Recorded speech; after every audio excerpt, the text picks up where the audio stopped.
እስኪ አንድ ጥያቄ ልጠይቃችሁ። የእግዚአብሔር ልጅ ምንድን ነው? ሁላችሁም ዝም። የድመት ልጅ ምንድን ነው? መልሱ፣ አይዟችሁ፣ አታጉረምርሙ። ድመት የምትወልደው ምን? ድመት። የበግ ልጅ? የሰው ልጅ? ሰው። የእግዚአብሔር ልጅስ ምንድን ነው? እሱ ፈልግ። ኢየሱስ ክርስቶስ የእግዚአብሔር ልጅ ነው ስንል እግዚአብሔር ነው ማለታችን። ትዝ ይላችኋል፣ በፊልጶስ ቂሳርያ ጌታችን ኢየሱስ ክርስቶስ ሰዎች የሰውን ልጅ ማን ይሉታል ብሎ ጠየቅ። ኤልያስ ይለዋል፣ ኤርምያስ ይለዋል፣ ሙሴ ይለዋል፣ ዮሐንስ ይለዋል፣ ከነቢያት አንዱ ነው ይለዋል አሉት። እነሱስ ባለማወቅ ሙሴ ነው አሉኝ፣ ኤልያስ ነው አሉኝ፣ መጥምቁ ዮሐንስ ነው አሉኝ። እናንተ ሁሉን ትታችሁ የተከተላችሁ ወይ?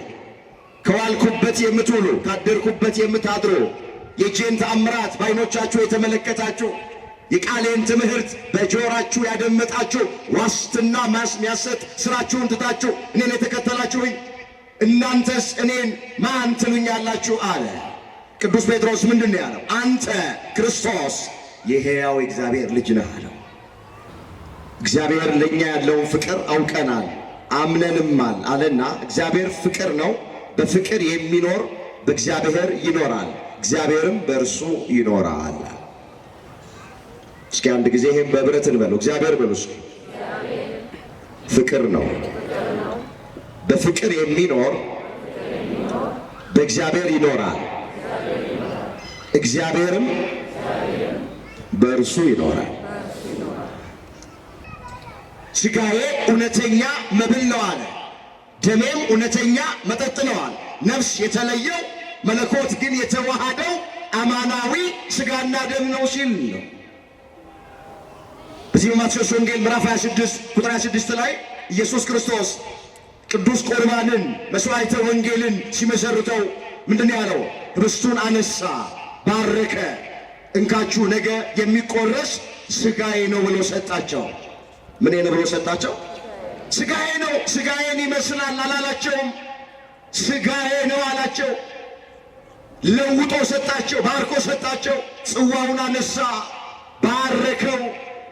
ነገ የሚፈስ የአዲስ ኪዳን ደሜ ይህ ነው አላቸው። ደሜን ይመስላል አላለም፣ አልተጻፈም። ደሜ ነው ያለው፣ ሥጋዬ ነው ያለው። ስለዚህ ነፍስ የተለየው ነው፣ መለኮት የተዋሃደው ነው። አማናዊ የክርስቶስ ቅዱስ ሥጋና ክቡር ደም ነው። ከእግዚአብሔር ጋር በኖር ማለት ሥጋና ደሙን እየተቀበሉ በኖር ነው። ኢየሱስ እርሱ ክርስቶስ የእግዚአብሔር ልጅ እንደሆነ ታምኑ ዘንድ የማ ልጅ? ሁላችሁ ተናገሩ። የማ ልጅ? ኢየሱስ ክርስቶስ የእግዚአብሔር ልጅ እንደሆነ ታምኑ ዘንድ አምናችሁ በስሙ ሕይወት ይሆንላችሁ ዘንድ ይሄ ተጽፏል። ይሄ ምን ብሏል? ተጽፏል። የቱ? መጽሐፍ ቅዱስ ተጽፏል። አዲስ ኪዳን ተጽፏል። የዮሐንስ ወንጌል ተጽፏል። ለምን? ኢየሱስ ክርስቶስ የእግዚአብሔር አብ የባህሪ ልጁ እንደሆነ ታምኑ ዘንድ አምናችሁ በስሙ የዘላለም ሕይወትን ታገኙ ዘንድ መጽሐፍ ቅዱስ ተጽፏል። ለዚህ ነው ቅድም መጽሐፍ ቅዱስ የተጻፈበት ዓላማ ኢየሱስ ክርስቶስ የእግዚአብሔር ልጅ እንደሆነ እንድናምን። አሁን በፍቅር እየኖርን ነው ወይ? እስኪ እኔም ራሴን ልመልከት። ይህ ድምፅ የሚሰማችሁ ሁላችሁም ራሳችሁን ተመልከቱ። ከእግዚአብሔር ጋር እየኖርን ነው እንላለን፣ ግን አሁን የእርስ በርስ ፍቅር አለን? የወንድማማች ፍቅር አለን? የእህትማማች ፍቅር አለን? ከባልንጀሮቻችን ጋራ ከጎረቤቶቻችን ጋራ ፍቅር አለን? ሰላምን በጠብ በክርክር በቅናት በተንኮል በምቀኝነት እየተመላለስን ከእግዚአብሔር ጋር እየኖርኩ ነው ማለት አይቻልም። ፍቅር የሌለው ሰው እግዚአብሔርን አያውቀውም ተብሎ የተጻፈ። ግቡ እስኪ ቤታችሁ። የትኛው ባል ነው ዛሬ ከሚስቱ ጋር ፍቅር? የትኛዋ ሚስት ናት ከባሏ ጋር ፍቅር ያለ? ወንድም ከወንድም እህት ከእህት መቼ ፍቅር አለ? ጎረቤት ከጎረቤት አንድ ቢሮ ውስጥ የምንሰራ መቼ ፍቅር አለ? ተውቴ ውጭውን ግብ ውስጥም ካህን ከካህን ዲያቆን ከዲያቆን ሰባኪ ከሰባኪ ዘማሪ ከዘማሪ እርስ በርስኛ አገልጋዮች ፍቅር አለ? አንዱ አንዱን ጠልፎ ለመጣል አይደል እንዴ ወጥመድ የምናጠምድለት? የተሻለ ጸጋ ካለው የተሻለ በሰው ዘንድ ተቀባይነት ካለው የሆነ ታርጋ አይደል እንዴ የምንለጥፍለት? መቼ ፍቅር አለን? ከእግዚአብሔር ጋር እኮ እየኖርን አይደለም። አሁን ቤተ ክርስቲያን ይመጣ ሰው አልጠፋም። ቅዳሴ የሚያስቀድስ ሰው አልጠፋም። ጉባኤ የሚካፈል ሰው አልጠፋም። እንደኔ የሚሰብክ አልጠፋም። ዘማሪ አልጠፋም። ከበሮ መቼ አልጠፋም። ነገር ግን ከእግዚአብሔር ጋር እየኖርን አይደል። ማንንም አናጣ። ከእግዚአብሔር ጋር የመኖራችን ማረጋገጫው ሁለተኛ ወንድማችንንና እህታችንን መውደድ፣ በፍቅር መኖር። ወንድሞቼ ዲያቆናት፣ መምህራን ወንጌል፣ በአገልግሎት የምትመስሉኝ ሁላችሁም ዘማሪያን ዘማሪያት፣ በዚህ የቅድስና ስፍራ ላይ ቃሉን ለመስማት ኪዳነ ምሕረትን ለመማፀን ከሩቅም ከቅርብም የተሰበሰባችሁ ሁላችሁ በእግዚአብሔር ሰላምታ እንደምን አመሻችሁ። አሜን። አምላካችን እግዚአብሔር ያለፈውን ጊዜ በሰላምና በጤና አስፈጽሞን በእድሜያችን ላይ ይህችን ቀን ተጨማሪ አድርጎልን ቃሉ በሚነገርበት ስፍራ ላይ የሰበሰበን የአባቶቻችን አምላክ የእኛም አምላክ እግዚአብሔር ስለማይነገር ስጦታው ቅዱስ ጳውሎስ እንደተናገረ ስሙ ለዘላለም የተመሰገነ ይሁን። የእናታችን የእመቤታችን የቅድስት ድንግል ማርያም ምልጃ፣ ጸሎት፣ በረከት ከሁላችን ጋር ይሆንልን። በዛሬው ቀን በቤተ ክርስቲያናችን መታሰቢያቸው ከሚደረግላቸው ቅዱሳን በተለይ ከወንጌላዊው ከቅዱስ ዮሐንስ ወልደ ነጎድጓድ ረድኤትና በረከት ሁላችንንም በቸርነቱ ያሳትፈን። የምስጢር ባለቤት ቸሩ አምላካችን እግዚአብሔር የተሰወረውን የወንጌል ምስጢር ለሁላችን ገልጦ የሚረባንንና የሚጠቅመንን ነገር እንዲያስተምረን የእሱ ቅዱስ ፍቃዶ ይሆንልን። ለዛሬ እግዚአብሔር በሰጠን ጊዜና ሰዓት የምንማማርበት የትምህርታችን ርዕስ የሚሆነው ከእግዚአብሔር ጋር መኖር የሚል ይሆናል። እንግዲህ ይሄ ለሶስትና ለአራት ቀን የተሰራ አብይ ጉባኤ ዛሬ የመጀመሪያው ቀን ላይ ነው ያለነው። በዚሁ ምክንያት ጉባኤ የሚሰራው ቤተ ክርስቲያን የሚታነጸው መምህራንና ዘማሪያን ተጋብዘውልን የሚመጡበት ምክንያት ከእግዚአብሔር ጋር እንድንኖር ነው። ሌላ ምንም ምስጢር የለው። የአገልግሎት ዓላማው ቅዳሴ ቢቀደስ፣ ኪዳን ቢደርስ፣ አብያተ ክርስቲያናት ቢታነጹ፣ ጳጳሳት፣ ካህናት፣ ዲያቆናት ቢሾሙ፣ ብንጾም፣ ብንጸልይ፣ ቅዱስ ሥጋውና ክቡር ደሙን ብንቀበል፣ ንስሐ ብንገባ ምንድነው ዓላማው ሲባል ከእግዚአብሔር ጋር ለመኖር ነው። ሌላ ምንም ዓላማ የለም።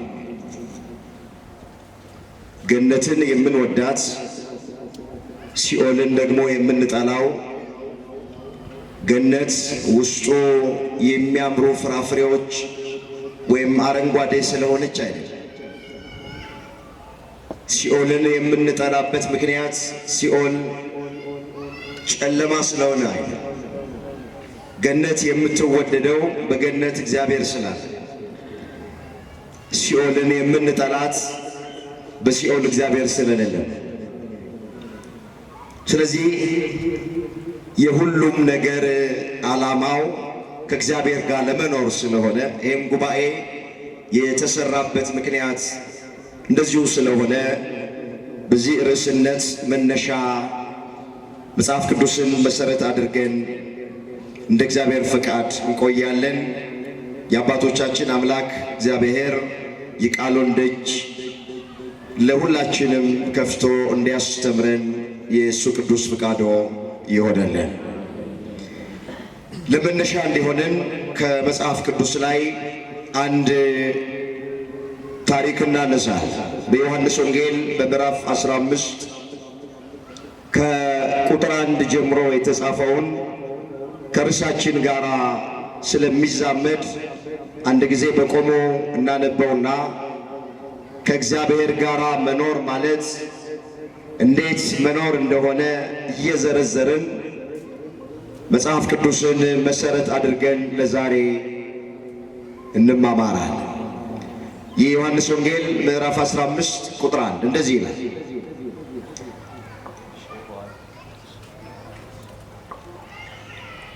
የዮሐንስ ወንጌል ምዕራፍ 15 ቁጥር 1 ጀምሮ እንዲህ ተብሎ ተመዝግቧል። እውነተኛ የወይን ግንድ እኔ ነኝ፣ ገበሬውም አባቴ ነው። ፍሬ የማያፈራውን በእኔ ያለውን ቅርንጫፍ ሁሉ ያስወግደዋል፣ ፍሬ የሚያፈራውን ሁሉ አብዝቶ እንዲያፈራ ያጠራዋል። እናንተ ስለነገርኳችሁ ቃል አሁን ንጹሐን ናችሁ። በእኔ ኑሩ፣ እኔም በእናንተ። ቅርንጫፍ በወይኑ ግንድ ባይኖር ከራሱ ፍሬ ሊያፈራ እንዳይቻለው እንዲሁ እናንተ ደግሞ በእኔ ባትኖሩ አትችሉ። እኔ የወይን ግንድ ነኝ፣ እናንተም ቅርንጫፎች ናቸው። ያለ እኔ ምንም ልታደርጉ አትችሉምና በእኔ የሚኖር እኔም በእርሱ እሱም ብዙ ፍሬ ያፈራል። በእኔ የማይኖር ቢሆን እንደ ቅርንጫፍ ወደ ውጪ ይጣላል፣ ይደርቅማል። እነርሱም ሰብስበው ወደ እሳት ይጥሏቸዋል። በእኔ ብትኖሩ ቃሎቼም በእናንተ ቢኖሩ የምትወዱትን ሁሉ ለምኑ ይሆንላችሁማል ይላል።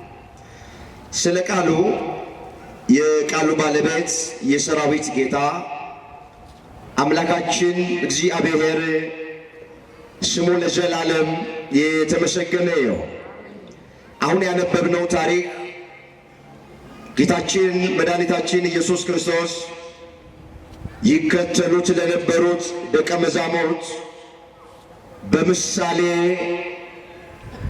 ያስተማራቸው የመጽሐፍ ቅዱስ ክፍል በተለይ ሰባቱ እኔ ነኝ እያለ ካስተማራቸው ትምህርቶች መካከል አንደኛውን ነው አሁን ያየ።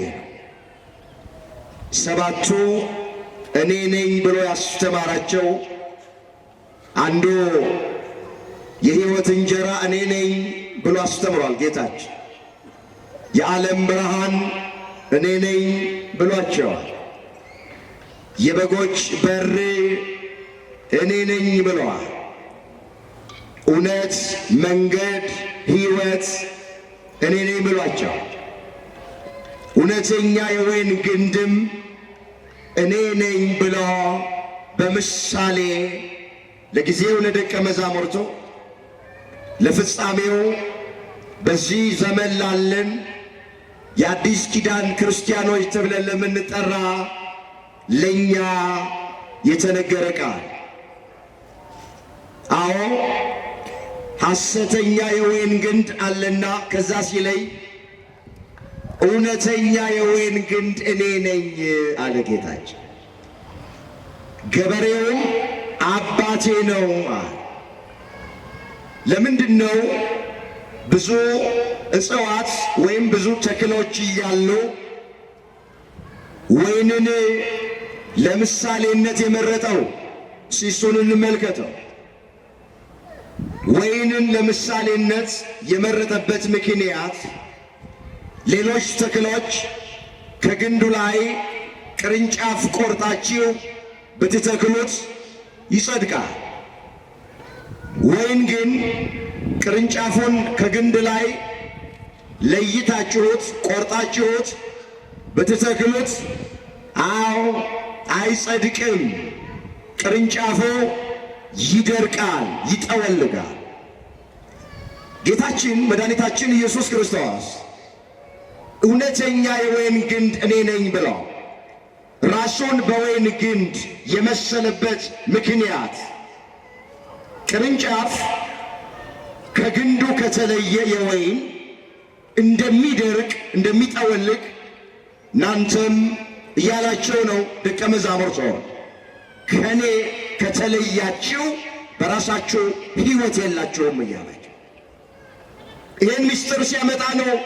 ብዙ ተክሎች እያሉ ብዙ እጽዋት እያሉ ወይንን ለምሳሌነት የመረጠው ያለ ክርስቶስ ሕይወት እንደሌለ ያለ እግዚአብሔር ሕይወት እንደሌለ ከግንዱ የተለየ ቅርንጫፍ እንደሚደርቅ እንደሚጠወልግ ፍሬ ማፍራት እንደማይችል ከመድኃኔ ዓለም ተለይተን ከአምላካችን ተለይተን ከእግዚአብሔር ተለይተን በራሳችን ፍሬ ማፍራት አንችል።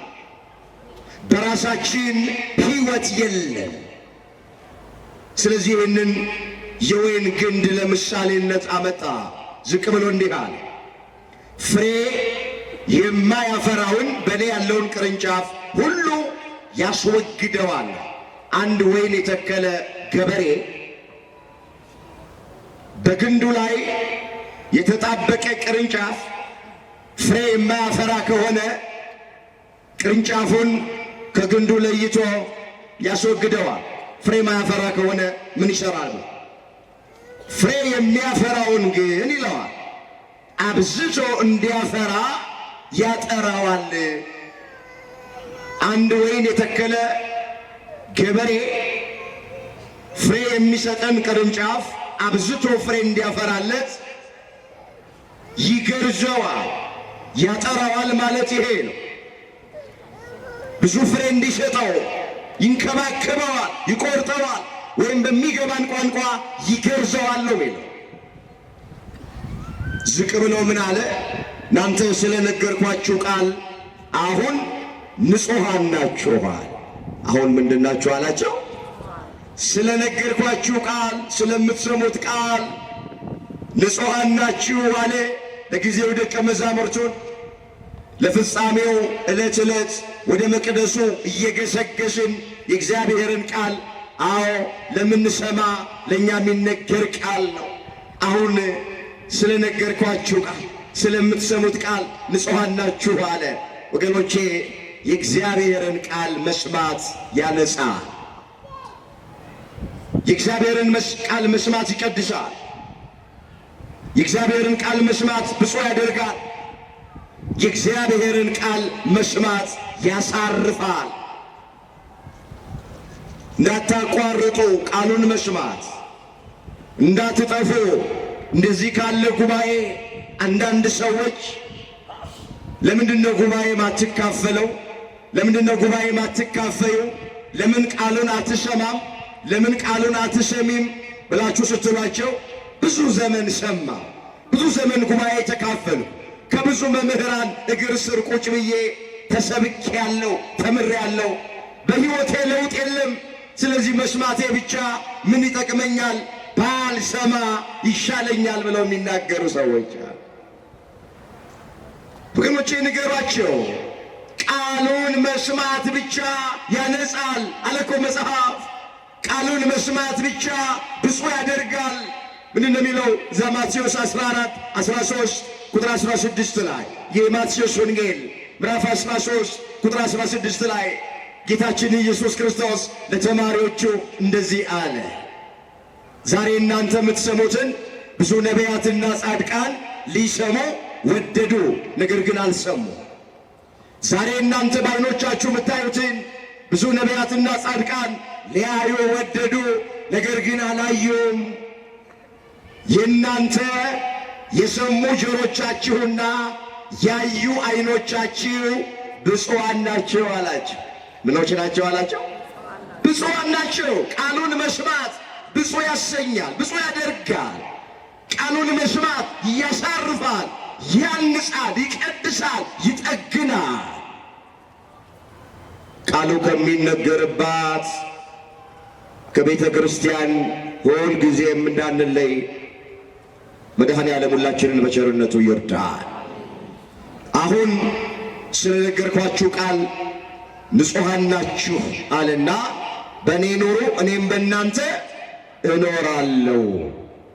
ያለ እኔ ምንም ልታደርጉ አትችሉም። እናንተ ቅርንጫፍ ናችሁ፣ እኔ ደግሞ የወይን ግንድ ነኝ እያለ ተናገራቸው። እስኪ ጊዜያችንን ለመጠቀም ወደምንፈልጋቸው ነገሮች እንምጣ። እንዳትረሱ፣ ርዕሳችን ከማጋራ መኖር ነው። ስሙን ጠሩት። ከማጋ መኖር። አንድ ሰው ከእግዚአብሔር ጋር እየኖረ ነው የሚባለው እንዴት ሲኖር? የመጀመሪያ ከእግዚአብሔር ጋር እየኖርን ነው የሚባለው በኢየሱስ ክርስቶስ የእግዚአብሔር ልጅነት እያመንን ስንኖር። ይህ ፊተኛ፣ ይህ ቀዳሚ ነው። ኢየሱስ ክርስቶስ የእግዚአብሔር አብ የባህሪ ልጁ እንደሆነ የሚያምን ከእግዚአብሔር ጋር እየኖረ ነው ይባላል። ይሄ ቀዳሚ ነገር ነው። ይሄ ፊተኛ ነው። ይሄ መጽሐፍ ቅዱስ የተጻፈበት ዋና ዓላማ ይሄ። በተለይ አዲስ ኪዳን የአዲስ ኪዳን ጭብጡ ምንድነው ተብለን ብንጠየቅ ኢየሱስ ክርስቶስ የእግዚአብሔር ልጅ እንደሆነ ማመን ነው ብለን መመለስ እንችላለን። በዚህ በዮሐንስ ወንጌል በምዕራፍ 20 ቁጥር 31 ላይ እንዲህ ተብሎ ተመዝግቧል። አስተውሉት። ቃል ኢየሱስ እርሱ ክርስቶስ የእግዚአብሔር ልጅ እንደሆነ ታምኑ ዘንድ። የማ ልጅ? ሁላችሁ ተናገሩ። የማ ልጅ?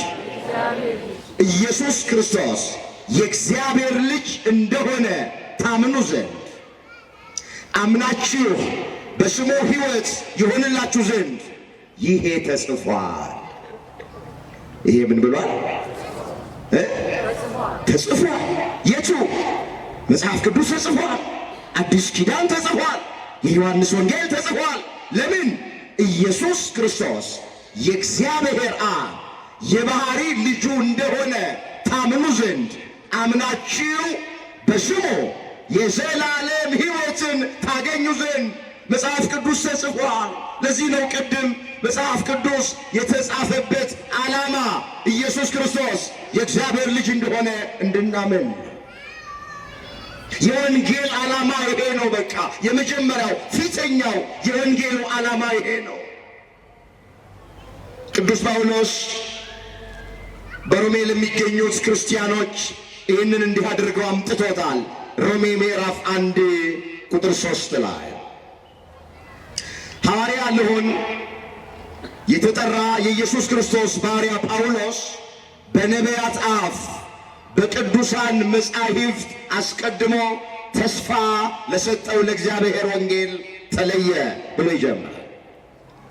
ይህም ወንጌል በሥጋ ከዳዊት ዘር ስለተወለደ እንደ ቅድስና መንፈስ ግን ከሙታን መነሳት የተነሳ በኃይል የእግዚአብሔር ልጅ ሆኖ ስለተገለጠ ስለ ልጁ ነው። እርሱም ጌታችን ኢየሱስ ክርስቶስ ነው።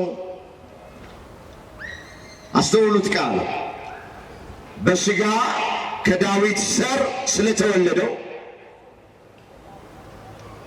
እንደ ቅድስና መንፈስ ግን ከሙታን መነሳት በኃይሉ ለተነሳው መግነዝ ፍቱልኝ፣ መቃብር ክፈቱልኝ ሳይል በፈቃዱ ሞቶ በሦስተኛው ቀን በሥልጣኑ ስለተነሳ የእግዚአብሔር ልጅ ሆኖ ስለተገለጠ ስለ ልጁ ስለ ኢየሱስ ክርስቶስ ነው ወንጌል የተጻፈው አለ ቅዱስ ጳውሎስ። ስለዚህ ከእግዚአብሔር ጋር መኖር ማለት በመጀመሪያ ኢየሱስ ክርስቶስ የእግዚአብሔር አብ የባህሪ ልጅ ነው ብሎ እያመኑ መኖር። እግዚአብሔር የተመሰገነ ይሁንና የኢትዮጵያ ኦርቶዶክሳዊት ተዋሕዶ ቤተ ክርስቲያን ይህን ታምናለች። ኢየሱስ ክርስቶስ የእግዚአብሔር አብ የባህሪ ልጁ ነው ብላ ታምናለች። ለልጆቿም ታስተምራለች። ቤተ ክርስቲያን የታነጸው ራሱ ኢየሱስ ክርስቶስ የእግዚአብሔር ልጅ በሚለው ቃል ላይ ነው የተመሰረተው። ትዝ ይላችኋል፣ በፊልጶስ ቂሳርያ ጌታችን ኢየሱስ ክርስቶስ ሰዎች የሰውን ልጅ ማን ይሉታል ብሎ ጠየቀ። ኤልያስ ይለዋል፣ ኤርምያስ ይለዋል፣ ሙሴ ይለዋል፣ ዮሐንስ ይለዋል፣ ከነቢያት አንዱ ነው ይለዋል አሉት። እነሱስ ባለማወቅ ሙሴ ነው አሉኝ፣ ኤልያስ ነው አሉኝ፣ መጥምቁ ዮሐንስ ነው አሉኝ። እናንተ ሁሉን ትታችሁ የተከተላችሁ ወይ? ከዋልኩበት የምትውሉ ካደርኩበት የምታድሩ የእጄን ተአምራት በዓይኖቻችሁ የተመለከታችሁ የቃሌን ትምህርት በጆራችሁ ያደመጣችሁ ዋስትና የሚያሰጥ ስራችሁን ትታችሁ እኔን የተከተላችሁኝ እናንተስ እኔን ማን ትሉኛላችሁ አለ። ቅዱስ ጴጥሮስ ምንድን ነው ያለው? አንተ ክርስቶስ የሕያው እግዚአብሔር ልጅ ነህ አለው። እስኪ አንተ በሉ። ክርስቶስ የሕያው እግዚአብሔር ልጅ ነህ። ከዛ ምን አለው ጌታ ጴጥሮስ እኔን የእግዚአብሔር ልጅ ነህ ብለህ እንድትመሰክር ያደረገ ስጋዊ ደማዊ ዕውቀት አይደለም። ይህንን የገለጠልህ የሰማይ አባቴ ነው፣ እግዚአብሔር አብ ነው የገለጠልህ። ስለዚህ አንተ አለት ነህ። በአንተ አለትነት ላይ ቤተ ክርስቲያኔን እሠራታለሁ፣ የገሃነም ደጆችም አይችሏትም አለ። ስለዚህ ቤተ ክርስቲያን የተሠራችው ቅዱስ ጴጥሮስ በመሰከረው ምስክርነት ላይ ነው። ኢየሱስ ክርስቶስ የእግዚአብሔር ልጅ ነው በሚለው ቃል ላይ ነው። ቀላል እንዳይመስላችሁ ክርስቶስን ለመስቀል ሞት ያበቃው እነ ሄሮድስ እነ ጲላጦስ ጻፍት ፈሪሳውያን መስቀል ላይ ያወጡት በምን ምክንያት ነው? ራሱን የእግዚአብሔር ልጅ ያደርጋል የእግዚአብሔር ልጅ ነኝ ብሎ ሲናገር ሰምተነዋል ብለው ነው በመስቀል ላይ ሰቀሉት። ስለዚህ ከእግዚአብሔር ጋር መኖር ማለት ኢየሱስ ክርስቶስ የእግዚአብሔር ልጅ ነው እያሉ እያመኑ መኖር ነው።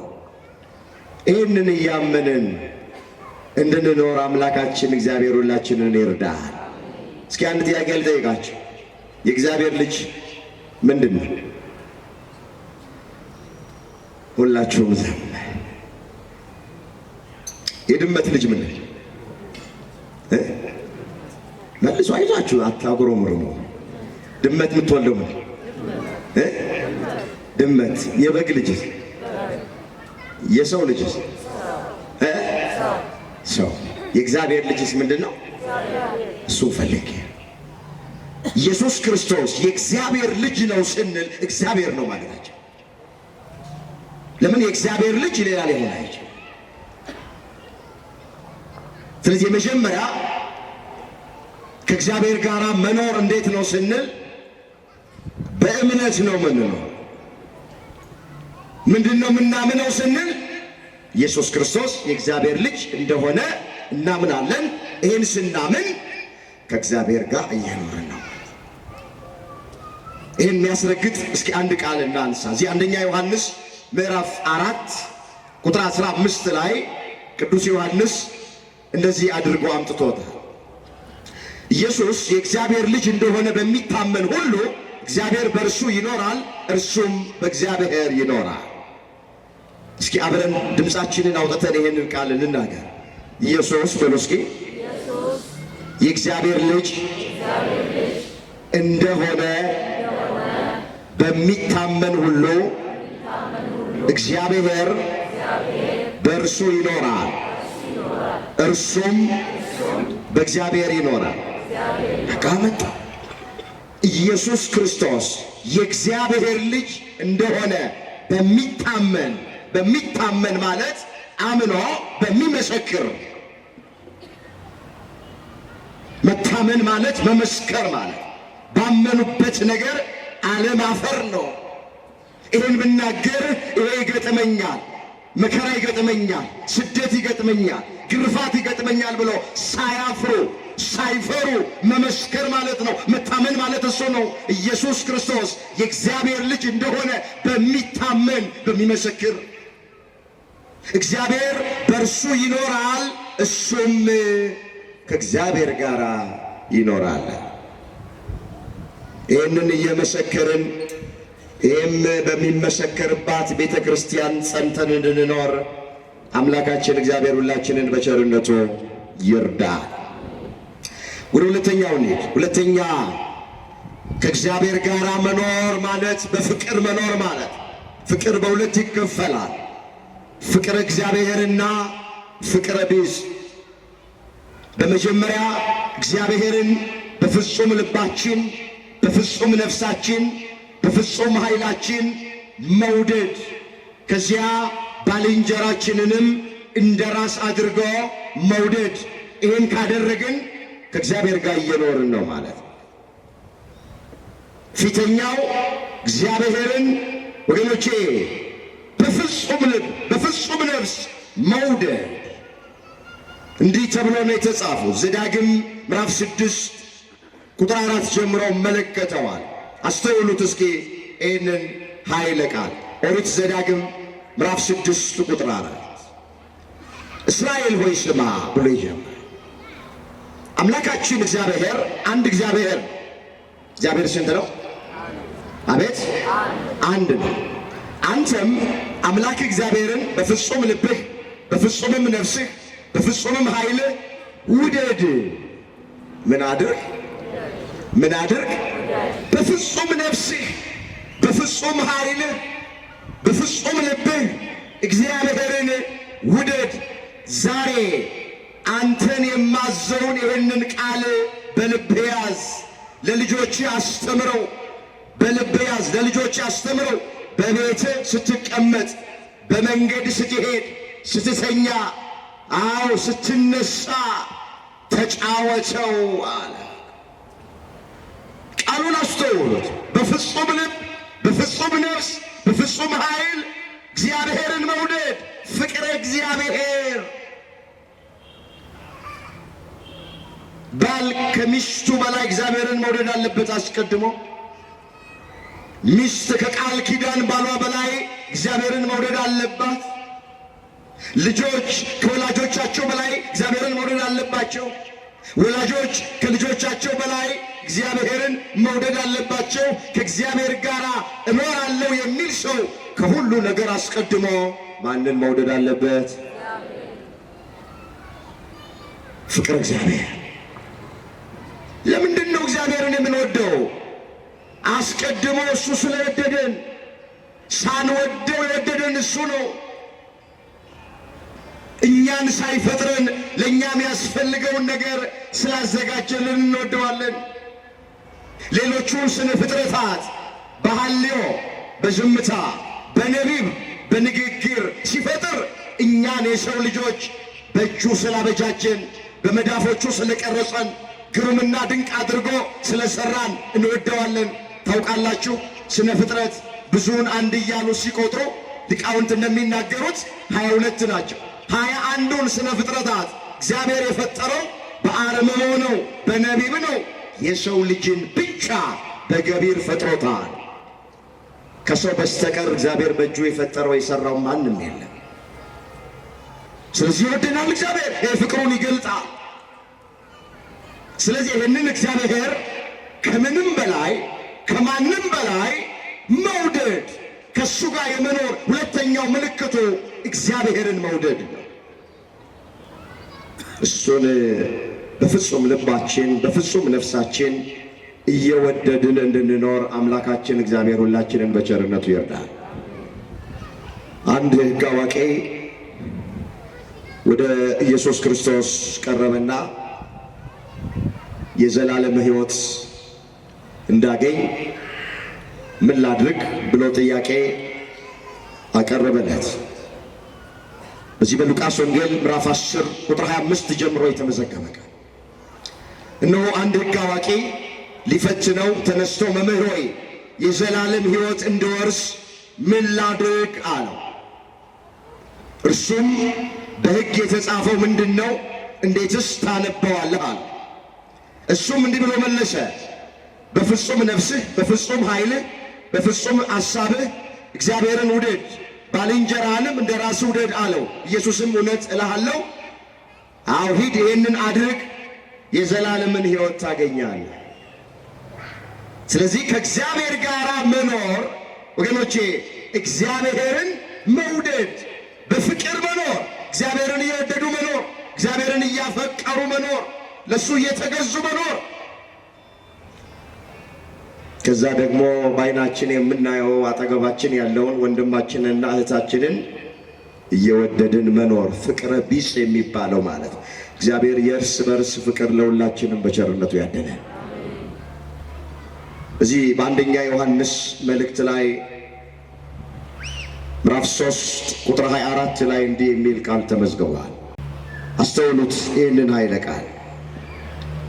አንደኛ ዮሐንስ መልእክት ምዕራፍ 4 ቁጥር 16 እኛም አለ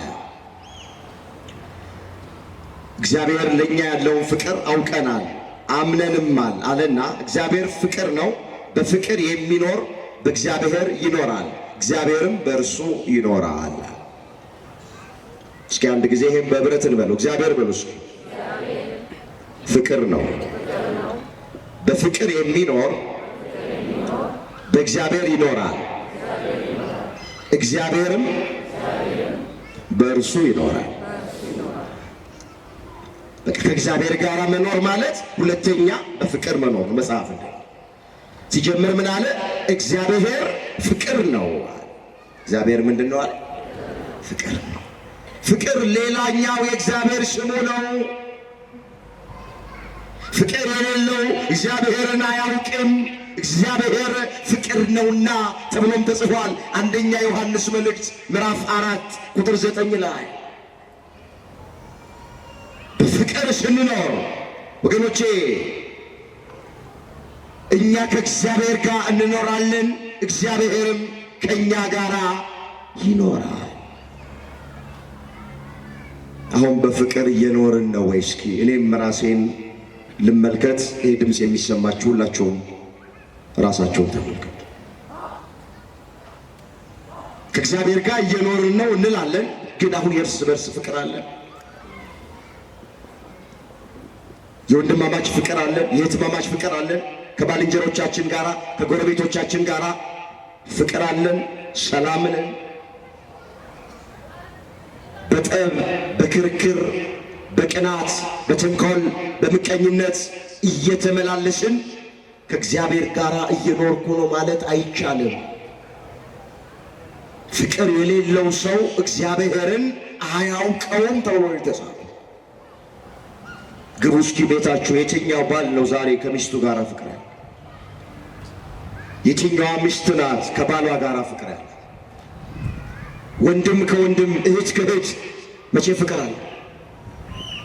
ጎረቤት ከጎረቤት አንድ ቢሮ ውስጥ የምንሰራ መቼ ፍቅር አለ? ተውቴ ውጭውን ግቡ ውስጥም ካህን ከካህን ዲያቆን ከዲያቆን ሰባኪ ከሰባኪ ዘማሪ ከዘማሪ እርስ በርስኛ አገልጋዮች ፍቅር አለ?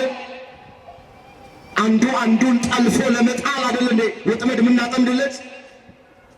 የተሻለ ጸጋ ካለው የተሻለ በሰው ዘንድ ተቀባይነት ካለው የሆነ ታርጋ አይደል እንዴ የምንለጥፍለት? መቼ ፍቅር አለን?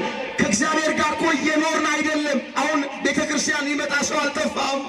ቅዳሴ የሚያስቀድስ ሰው አልጠፋም። ጉባኤ የሚካፈል ሰው አልጠፋም። እንደኔ የሚሰብክ አልጠፋም። ዘማሪ አልጠፋም። ከበሮ መቼ አልጠፋም። ነገር ግን ከእግዚአብሔር ጋር እየኖርን አይደለም። ማንንም አናጣ። ከእግዚአብሔር ጋር የመኖራችን ማረጋገጫው ሁለተኛ ወንድማችንንና እህታችንን መውደድ፣ በፍቅር መኖር። እግዚአብሔር የፍቅር ሰዎች ያድርገን። አሜን በሉ። ጥላቻን፣ ክፋትን፣ ተንኮልን፣ ምቀኝነትን ከልባችን ውስጥ አውጥቶ ጥሎ ፍቅርን እንደ ሸማ ለሁላችንም ያልብሰን። እዚሁ ቅዱስ ዮሐንስ በመልእክቱ ላይ እንደዚህ ብሎ ይናገራል። እስቲ አንደኛ ዮሐንስ መልእክት ምዕራፍ 3 ቁጥር 15 ላይ የተጻፈውን ቃል አስተውሉ። እንደዚህ ነው፣ ወንድሙን የሚጠላ ሁሉ ነፍሰ ገዳይ ነው፣ የዘላለም ሕይወት በእርሱ እንዳይኖርም ታውቃላችሁ። እስኪ ወንድሙን በሉ የሚጠላ ሁሉ ነፍሰ ገዳይ ነው። ምንድን ነው? ማንን የሚጠላ ሁሉ? በወንድም እህትን መናገር ነው። እህቱን የሚጠላም ሁሉ ነፍሰ ገዳይ ነው። በአዳም ሔዋንን መናገር ነው። ዛሬ ፖሊስ አልያዘንም እንጂ ብዙዎቻችን ተፈርዶብን ወይኒ አልወረንም እንጂ እጃችን ላይ ካቴና አልገባም እንጂ ብዙዎቻችን እኮ ነፍሰ ገዳዮች ነን። እናንተ እንደ መጽሐፍ ቃል ወንድሙን የሚጠላ ሁሉ ነፍሰ ገዳይ ነው። እስከ መቼ ነው በነፍሰ ገዳይነት የምንመላለሰው? ለምንድን ነው ማይጠቅመን ነገር አንጠልጥለን የምንለው? እስከ መቼ በጥላቻ፣ እስከ መቼ በምቀኝነት፣ እስከ መቼ በተንኮል፣ እስከ መቼ በነፍሰ ገዳይነት እንመላለሳለን?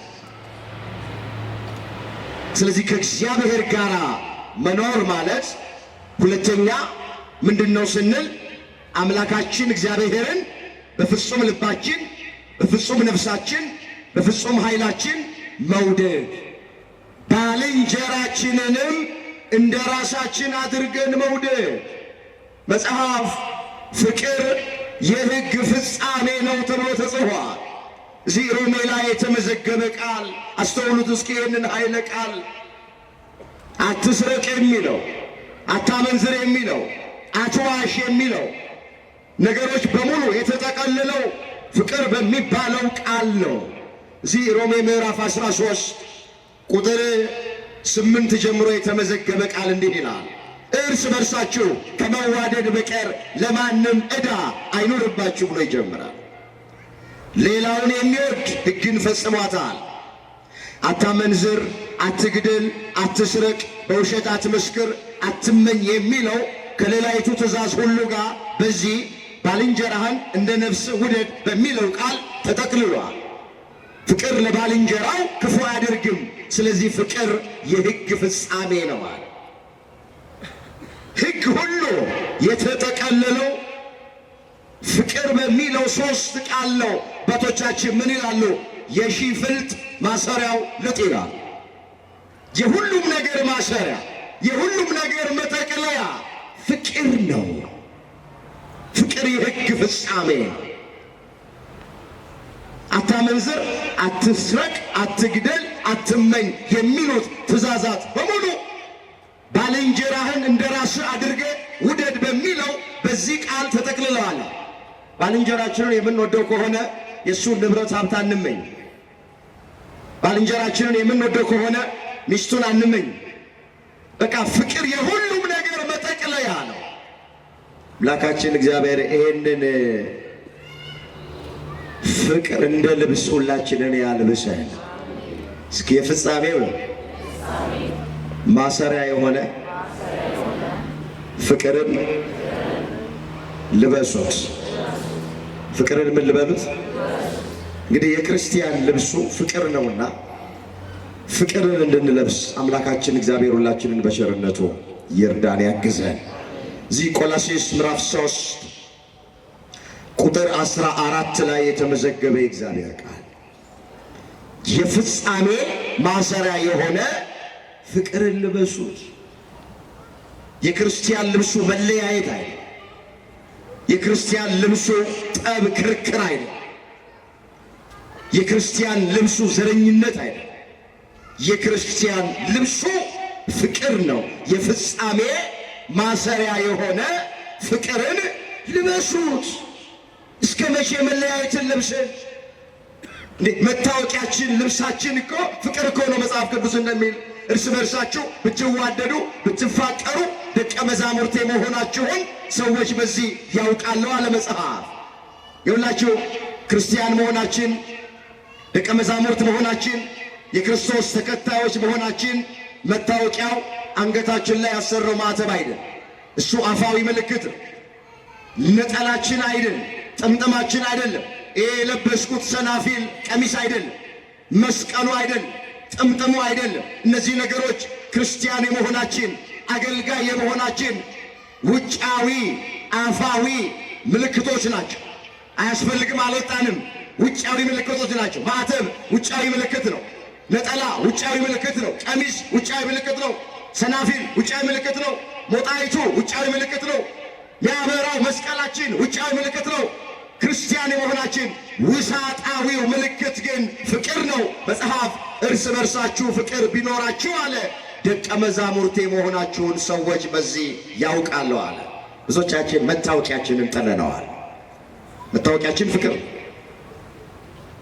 ስለዚህ ከእግዚአብሔር ጋር መኖር ማለት ሁለተኛ በፍቅር መኖር ነው። ፍቅር እንዴት ነው ሲባል እግዚአብሔርን በፍጹም ልብ እየወደዱ መኖር።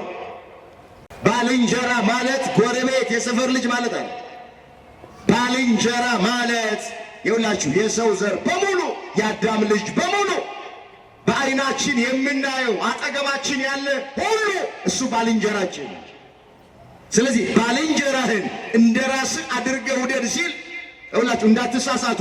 ጓደኞቻችሁ ማለት አይደለም፣ ዘመዶቻችሁ ማለት አይደለም፣ ሻይ የሚጋብዟችሁ ማለት አይደለም፣ የትምህርት ቤት ጓደኛ ማለት አይደለም፣ ጎረቤት ማለት አይደለም። የሰው ልጅ በሙሉ ባልንጀራችን ነው። የአዳም ልጅ በሙሉ ጓደኛችን ነው። ሙስሊም ሊሆኑ ይችላሉ፣ ፕሮቴስታንቶች ሊሆኑ ይችላሉ፣ በሃይማኖት ማይመስሉን ሊሆኑ ይችላሉ። ሁሉም ባልንጀራችን። ሁሉን እየወደድን በፍቅር እንድንኖር መድኃኔዓለም ይርዳል። ስለዚህ ከእግዚአብሔር ጋር መኖር ሁለተኛ በፍቅር መኖር ነው። በፍቅሬ ኑሩ ተብሎ ተጽፏል። እዛው የዮሐንስ ወንጌል ምዕራፍ 15 ቁጥር 9 ላይ በፍቅሬ ኑሩ ይላል። በምኔ ኑሩ? በፍቅር እንድንኖር እግዚአብሔር ይርዳል። ሶስተኛ ከዚህ በኋላ ያሉትን አጠር እያደረግኩ ለማየት እሞክራለሁ።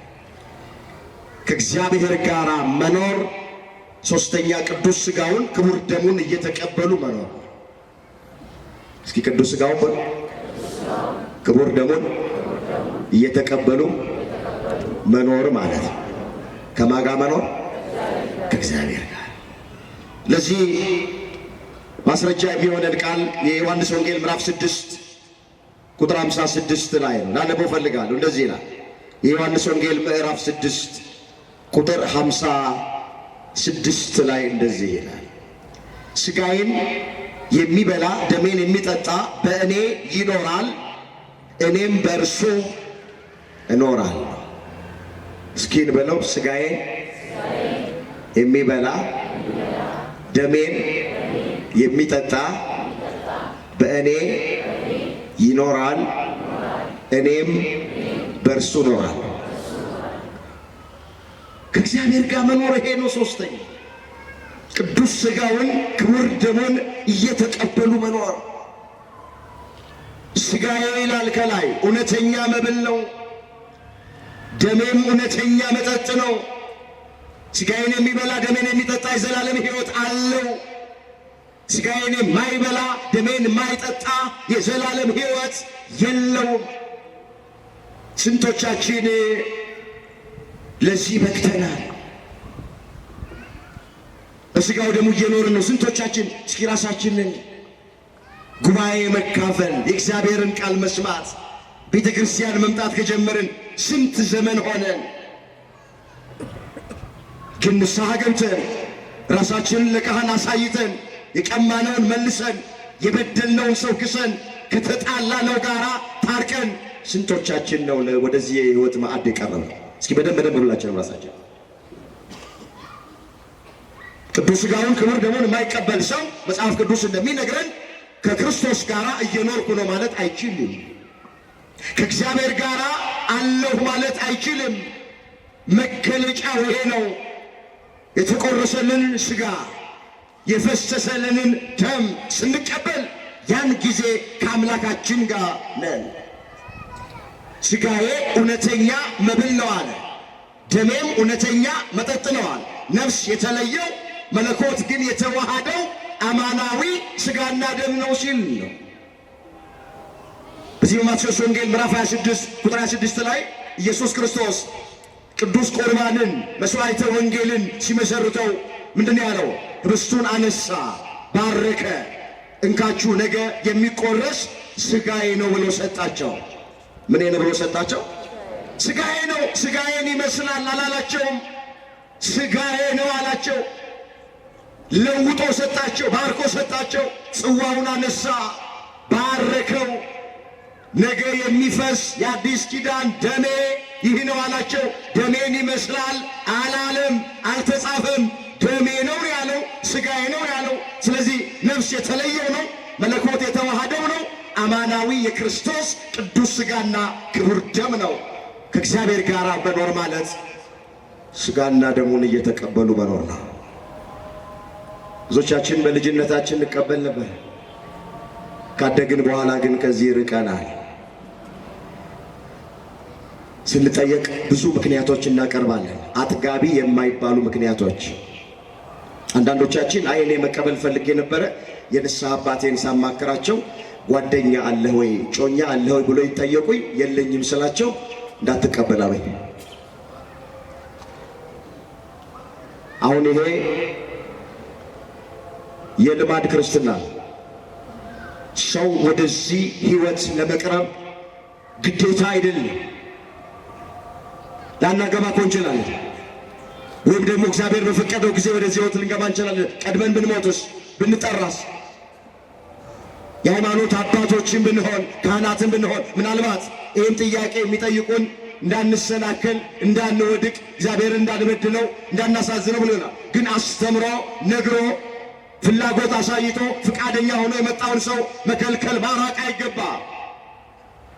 የሁላችሁ ከቅዱስ ሥጋውና ከክቡር ደሙ ለመራቅ አጥጋቢ የሚባል ምክንያት የለም። አንዳንዶቹ እኔ ነጋዴ እኮ ነኝ ይላሉ። ነጋዴ የሆነ ሰው ማነው አይቀበልም ያል? ምናልባት ነጋዴ ነኝ ሲል ያደረውን ትኩስ ብሎ ስለሚሸጥ የኢትዮጵያውን የጃፓን እያለ ስለሚሸጥ በሚዛን ስለሚያጭበረብር ሌላ ወንጀል ስለሚሰራ ኃጢአት ብሰራስ ብሎ ነው። ወገኖቼ ከኃጢአት ርቆ ስላለፈው ኃጢአት ንስሐ ገብቶ ከእግዚአብሔር ጋር ታርቆ ማረኝ ይቅር በለኝ ብሎ በፍጹም ፍርሃት በትሕትና መቅረብ ነው። አይ እኔ እፈራለሁ የሚሉ ሰዎች አሉ። መፍራት ጥሩ ነው። ፍርሃቱ ግን የሚያርቅ ፍርሃት ከሆነ ማይጠቅም ፍርሃት ነው። ደግሜ እነግራችኋለሁ፣ ይህን ድምፅ የምሰሙ ወንድሞቼና እህቶቼ፣ ለምንድን ነው ሥጋው ደሙን ማትቀበሉት ስንባል እፈራለሁ የሚሉ ሰዎች አሉ። መፍራታችን ማክበራችን ጥሩ ነው። ግን ፍርሃቱ ከሥጋና ከደሙ የሚያርቀን ከሆነ የማይጠቅም ፍርሃት ነው። እየፈራን እንቅረብ እንጂ እየፈራን አንራቅ። ምን የሚከለክል ነገር የለም። ሥጋው ደሙ እንዳንቀበል ወገኖቼ ንስሐ መግባት ብቻ ነው የሚጠበቅብን እንጂ ምን የሚከለክል? በበድልስ እንበድላለን። አሁን የለበስነው ሥጋ ደካማ ሥጋ ነው። ቶሎ ኃጢአት የሚከበው ነው። እግዚአብሔር ፍጥረታችንን ያውቀዋል። እግዚአብሔር ድካማችንን ያውቀዋል። ልንበድል እንችላለን። እዚች ምድር ላይ አንድ ቀን የመኖር እድል ብቻ ቢኖረን እንኳን በአንድ ቀን ውስጥ እግዚአብሔርን መበደላችን አይቀርም። ስለዚህ ገና ለገና ኃጢአት ብሰራስ ብላችሁ ከዚህ የሕይወት ማዕድ አትራቁ። የእኛ ድርሻ ተቀበሎ የተባልነውን መቀበል ነው። እኛን መጠበቅ ደግሞ የእግዚአብሔር ድርሻ ነው። ስለዚህ ቅዱስ ሥጋውን ክቡር ደሙን ላለመቀበል የምናቀርበው ምክንያት ሳይሆን የሚጠቅመን መቀበላችን ነው የሚጠቅመን። ለምን እንደማንጾም የምናቀርበው ምክንያት ሳይሆን የሚጠቅመን መጾማችን ነው የሚጠቅመን።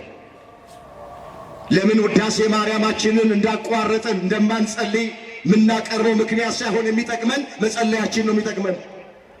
ጉባኤ መተን ለምን እንደማንካፈል የምናቀርበው ምክንያት ሳይሆን የሚጠቅመን ጉባኤ መካፈላችን ነው የሚጠቅመን። ከተጣላ ነው ሰው ጋር ለምን እንደማንታረቅ የምናቀርበው ምክንያት ሳይሆን የሚጠቅመን መታረቃችን ነው የሚጠቅመን። ስለዚህ ሁላችሁ በእግዚአብሔር ዘንድ አጥጋቢ የሆነ ምክንያት አለ ብላችሁ እንዳትቀመጡ። ባል በሚስት ሚስት በማል የምናቀርበው ምክንያት አይጠቅመን። የሚጠቅመን ወደዚህ የሕይወት ማዕድ መቅረብ ነው። ከእግዚአብሔር ጋር መኖር ማለት ከክርስቶስ ጋር መኖር ማለት ቅዱስ ሥጋውን ክቡር ደሙን እየተቀበሉ መኖር ነው። ለምን መጽሐፍ ቅድም ያነብብነው ምን ይላል? ሥጋዬን የሚበላ ደሜን የሚጠጣ እሱ በእኔ ይኖራል፣ እኔም በሱ እኖራለሁ።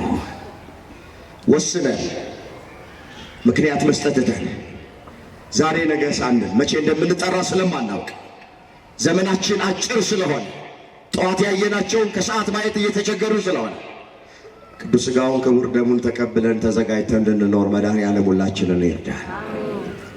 የመጨረሻ ከእግዚአብሔር ጋር መኖር ማለት ትእዛዙን እየጠበቁ መኖር ማለት ነው። እሱን አይተን ትምህርታችንን ጠቀልለዋለን። እዚህ አንደኛ ዮሐንስ መልእክት ላይ የተመዘገበውን ቃል አነባለሁ። እንደዚህ ይላል። አንደኛ ዮሐንስ መልእክት ምዕራፍ 3 ቁጥር 24 ላይ ትእዛዙን የሚጠብቅ በእርሱ ይኖራል፣ እርሱም ይኖርበታል። በዚህ በእኛ እንዲኖር ከሰጠን ከመንፈሱ እናውቃለን። አስተውል። ትእዛዙን የሚጠብቅ በእርሱ ይኖራል፣ በእግዚአብሔር ይኖራል፣ እርሱም ይኖርበታል። ምንድነው ትእዛዙ? የተሰጠን ትእዛዝ አለ እንድንጠብቅ። ያን ትእዛዝ ስንጠብቅ ከእግዚአብሔር ጋር እየኖርን አድርጉ ተብለን የታዘዝነው አለ። እሱ ስናደርግ የተራበውን አብሉ፣ የተጠማውን አጠጡ፣ የታረዘውን አልብሱ፣ ለድሃ ቸርነት አድርጉ፣ እርስ በርስ ፍቅር ይኖራችሁ፣ ይቅርታ አድርጉ፣ ትሑት ሁኑ፣ ትዕግሥተኞች ሁኑ። ትእዛዙን መጠበቅ። እንደገና ደግሞ አታድርጉ የተባላቸው ነገሮች አሉ። እነዛን ደግሞ ከማድረግ ስንከለከል ትእዛዙን ስንጠብቅ ከእግዚአብሔር ጋር እየኖርን ነው። ትእዛዙን የማንጠብቅ ከሆነ እግዚአብሔር አድርጉ ያለንን የማናደርግ ከሆነ ከእግዚአብሔር ጋር እየኖርን አይደለም። አምላካችን እግዚአብሔር ትእዛዙን የምንጠብቅበት ጸጋ ለሁላችንም በቸርነቱ ያድለን። በቃ ከእግዚአብሔር ጋር መኖር ይሄ ነው። እግዚአብሔር ልጆች የተጠራነውም ከእሱ ጋር እንድንኖር ነው። ለእኛ የሚሻለን ከእግዚአብሔር ጋር መኖር። እስኪ ለእኔስ ቦይ ወደ እግዚአብሔር መቅረብ ይሻለኛል፣ መታመኛዬ እርሱ ነውና። ዛ መዝሙር 72 ቁጥር 28 ላይ የተመዘገበ እግዚአብሔር ቃል ዳዊት የተናገረው ለእኔስ ንጉሥ ነው። እንግዲህ ያውስ ዳዊት ታውቃላችሁ፣ በቤተ መንግሥት የሚኖር ነው ዳዊት፣ በብዙ ሰራዊት የሚታጀብ ነው ዳዊት። ግን ይሄ ሁሉ ነገር እያለው የዳዊት ምርጫ ከእግዚአብሔር ጋር መኖር፣ ወደ እግዚአብሔር መቅረብ። ለእኔስ አለ ወደ ሰራዊቴ መቅረብ ይሻለኛል አላለም። ለእኔስ ወደ እግዚአብሔር መቅረብ ይሻለኛል፣ ከእግዚአብሔር ጋር መኖር ይሻለኛል። መታመኛዬ እርሱ ነውና። እኛ ምስኪኖቹ፣ እኛ ደካሞቹስ ሌላ ምን ምርጫ አለን? ከእግዚአብሔር ጋር መኖር እንጂ ወደ እሱ መቅረብ እንጂ ምን አማራጭ አለን? እኛ ንጉሡ ዳዊት፣ በብዙ ሰራዊት የሚታጀበው ዳዊት፣ በአማረ ቤተ መንግሥት የሚኖረው ዳዊት ምርጫው ከእግዚአብሔር ጋር መኖር፣ ወደ እግዚአብሔር መቅረብ ከሆነ ያማን ሌላ ምን ምርጫ አለን? እግዚአብሔር ልጆች፣ ስለዚህ መኖር መጀመር አለብን ማለት ነው። ኮስተር ብለን ከእግዚአብሔር ጋር መኖር መጀመር። በምን? በእምነት። በምን? ስጋና ደሙ በመቀበል በፍቅር እግዚአብሔርን በመውደድ ባልንጀራን በመውደድ በመታዘዝ ከእግዚአብሔር ጋር ለመኖር ቆራጦች መሆን መቻላል። በጠቅላላ ስንጠቀልለው ከእግዚአብሔር ጋር መኖር ወይም ከክርስቶስ ጋር መኖር ማለት ክርስቶስ በዚህ ምድር እንደተመላለሰ መመላለስ ነው። እሱ ነው መጨረሻ ቃላችን። ቃሉ እንደዚህ ይላል፣ በእርሱ እኖራለሁ የሚል እሱ እንደተመላለሰ ሊመላለስ ይገባዋል ተብሎ በአንደኛ የዮሐንስ መልእክት ምዕራፍ 2 ቁጥር 6 ላይ ተመዝግቧል። እስኪ ቃሉን አብረን እንበለው። በእርሱ በሉ እስኪ እኖራለሁ የሚል እሱ እንደተመላለሰ ሊመላለስ ይገባዋል። ቃሉን አስተውል። በእርሱ እኖራለሁ የሚል፣ በክርስቶስ እኖራለሁ የሚል፣ በእግዚአብሔር እኖራለሁ የሚል ክርስቶስ እንደተመላለሰ ሊመላለስ ይገባዋል። አሁን ብዙዎች ክርስቶስ አጋንንት እንዳወጣ አጋንንት ማውጣት የሚፈልጉ ሰዎች አሉ። ከኛ ቤተ እምነት ውጭ ያሉ ሰዎች በካራቴ እናወጣለን የሚሉም አሉ። በኃይል በጉልበት እናወጣለን የሚሉ ሰዎች አሉ። ግን ክርስቶስ እንደተመላለሰ መመላለስ አይፈልግም። ክርስቶስ አጋንንት ብቻ አይደለም ያወጣው። ክርስቶስ ይጾም ነበር፣ ክርስቶስ ትሑት ነበረ። ክርስቶስ ይቅር ባይ ነበረ። ክርስቶስ ትዕግስተኛ ነበረ። ክርስቶስ ጸሎተኛ ነበረ። በእርሱ እኖራለሁ የሚል እሱ እንደተመላለሰ ሊመላለስ ይገባዋል። ክርስቶስ አጋንንት እንዳወጣ አጋንንት ማውጣት የሚፈልጉ ነገር ግን ክርስቶስ እንደ ጾመ መጾም ማይፈልጉ ጾምን የሚቃወሙ ሰዎች አሉ። ይህ ከመጽሐፍ ቅዱስ ሐሳብ ውጪ ነው። ስለዚህ ከእግዚአብሔር ጋር መኖር ወይም ከክርስቶስ ጋር መኖር ማለት ክርስቶስ በዚህ ምድር እንደተመላለሰ መመላለስ ነው። ስንጠቀልለው ይሄ ነው። እንዴት ነው የተመላለሰው? ይጾም ነበር፣ ይጸልይ ነበር፣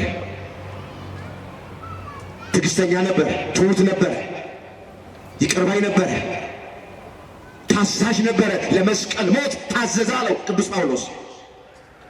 ስለዚህ ይሄን ስንፈጽም ከእግዚአብሔር ጋር እየኖረን ይባላል። አምላካችን እግዚአብሔር ከሱ ጋር ቀሪ ዘመናችንን እንድንኖር ሁላችንን በቸርነቱ ይርዳል። እነሆ በሉ እስኪ በደጅ ቆሜ አንኳኳለሁ፣ ማንም ድምፄን ሰምቶ በሩን ቢከፍትልኝ ወደ እርሱ ገባለሁ፣ ከእርሱ ጋር ራት እበላለሁ። ምን እበላለሁ? ዛሬ ዮሐንስ ምዕራፍ 3 ቁጥር 20 ላይ የተመዘገበ ቃል እነሆ በደጅ ቆሜ አንኳኳለሁ። የሚያንኳኳው በቃሉ ነው። የሚያንኳኳውም የልቦናችንን በር ነው። ማንም ቢከፍትልኝ ምን ቢልልኝ? ካልከፈትን አይገባም። እግዚአብሔር የነጻነት አምላክ ማንንም አስገድዶ አይገባም። ከኔ ጋር ኑሩ እያለን ነው። ይሄ በቃሉ እያንኳኳል። እንዴት እንደምንኖርም አሳይቷል። ጉባኤውም የተሰራበት ዓላማ አጨብጭበን እልል ብለን ለመለያየት ሳይሆን ከእግዚአብሔር ጋር መኖር እንዲጀምር። ስለዚህ ማንም ሰው ድምፄን ሰምቶ አለ ጌታችን የልቡናውን በር ቢከፍትልኝ አለ ወደ እሱ እገባለሁ አለ። ለምን ስንለው ከእሱ ጋር እራት እበላለሁ። አሁን እሱ የሚበላ ሆኖ አይደለም፣ የሚበላውን እባርክለታለሁ ሲል ነው። እግዚአብሔር የምንበላውን ይባርክልን። አሜን በሉ። ስለዚህ ብዙ ጊዜ የልባችንን ደጃፍ የልባችንን በር እግዚአብሔር በቃሉ በመምህራን እያደረ በአባቶች እያደረ አንኳኩቷል። ብዙዎቻችን እስካሁን አልከፈትንም። በር ላይ ቆሞ የሚያንኳኳው ባካችሁ ፍቅር ይዞ ነው። በር ላይ የሚያንኳኳው ጌታ ሰላም ይዞ ነው፣ በረከት ይዞ ነው። እንክፈትለት። ይግባ ወደ ቤታችን፣ ይግባ ወደ ልባችን። ያሳርፈናል፣ ሰላም ይሰጠናል። ከእሱ ጋር መኖር እንጀምር። ብዙዎች ገንዘብ እያላቸው እውቀት እያላቸው ስልጣን እያላቸው ከእግዚአብሔር ጋር ስለማይኖሩ ሰላም ግን የላቸው። በእኔ የሚኖሩ አለ ክርስቶስ ሰላም አላቸው አለ። ከእሱ ጋር ስንኖር ሰላም አለን። ምንም ነገር ላይኖረን ይችላል። እግዚአብሔር ካለን ደስተኞች ነን። ወንድሞቼ እህቶቼ፣ ምንም ላይኖራችሁ ይችላል። እግዚአብሔር ካላችሁ ግን ደስተኛ ናችሁ። ማን ካለን? ከእግዚአብሔር ጋር ነው። ጎረቤት ለምን እሳት አይነድም? እኛ ከእግዚአብሔር ጋር የምንኖር ከሆነ እኛ ቤት ሰላም። ኑሮ እንደፈለገ ለምን አይሆንም? ከእግዚአብሔር ጋር የምንኖር ከሆነ ጦማችንን አንነትም። ማን ይመግበናል? ከእግዚአብሔር ጋር ለእኛ ወደ እግዚአብሔር መቅረብ ይሻለናል። ያስተማረን የመከረን የገሰጸን የአባቶቻችን አምላክ እግዚአብሔር ስሙ የተመሰገነ ይሆን። ድንግል ማርያም ጣዕሟን በአንደበታችን ፍቅሯን በልባችን ትሳልብን። የመጀመሪያ ቀን ነው ለጉባኤው። ቀሪ አገልግሎቶች በሕይወታችን ላይ የምንወስንባቸው፣ ከእግዚአብሔር ጋር ለመኖር የምንወስንባቸው፣ ከእስራታችን የምንፈታባቸው እንዲያደርግልን ወደ እግዚአብሔር የምንመለስበት እንደው ለሞቅታና ለግርግር ሳይሆን ነፍሳት ሚድኑበት ወደ እግዚአብሔር ፊታችንን ዘወር የምናደርግበት አገልግሎት እንዲያደርግልን የአምላካችን የእግዚአብሔር ቅዱስ ፈቃዱ ይሆንልን። የሁላችንን መጨረሻ እግዚአብሔር ያሰ